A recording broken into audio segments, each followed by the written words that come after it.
I was afraid Matt was going to show up looking like he could take care of himself. And he showed up and he was already, a little fleshy. And he ate, I don't know how many hundreds of bags of Doritos on the set. And he got fleshier and fleshier as the shoot went on, which was really fun.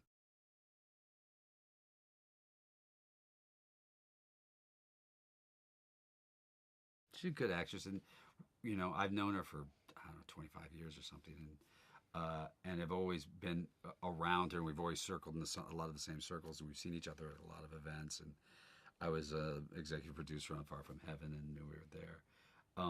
And I think Grant and I just always thought, well, we'd really like to work with her. We haven't yet, and we finally got the chance to, so that was fun.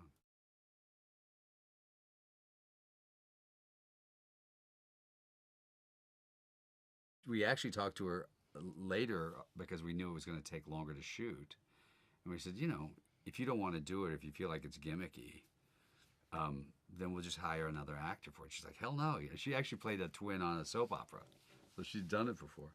But it was her idea to dye her hair blonde to look like her sister, and I think that actually was a really great character moment that really tells you a lot about who she is and what her character is.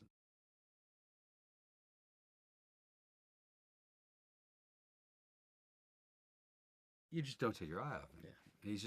He's so specific. He's so clear and he's so crisp. Watch him in Ex Machina or anything he does. He's great in it.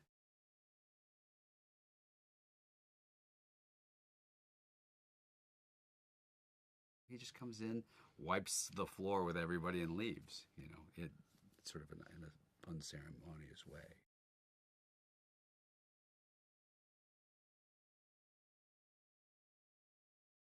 We boarded most of the shots because we had a very specific way we wanted to shoot it, style wise, in shadows and things like that.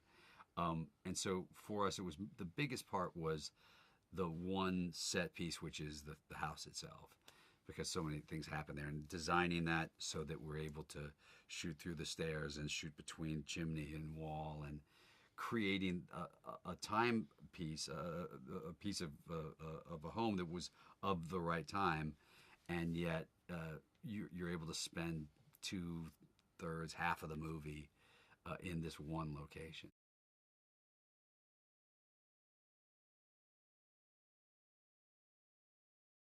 They're singing these old-time religious songs outside a house who they were staying up all night trying to keep them awake so they would leave. So I thought that was fun to do. It was interesting because we didn't want to. We always wanted it to feel just spontaneous. So you just get into the middle and go, okay, now let's all sing this song, and they don't really know how it goes, and you have to sort of talk them through it. It's funny. You can hear me singing if you know I'm singing in it in the middle of it, and that's never good if you've heard me sing.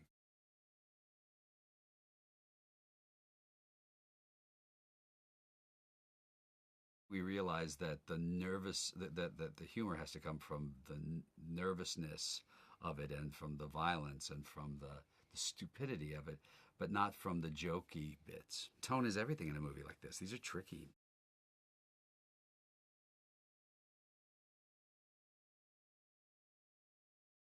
I've enjoyed this process more than any film. This and Good Night and Good Luck were the two most pleasurable films to do. They came together the easiest in terms of on the set, the work. Everybody seemed to be hitting on all cylinders from the minute we got there. Sometimes that happens in a film, sometimes it doesn't.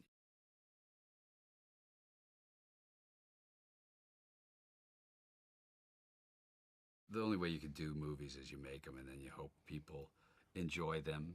And if in the middle of it opens up a discussion about other things, great. And if it doesn't, that's fine.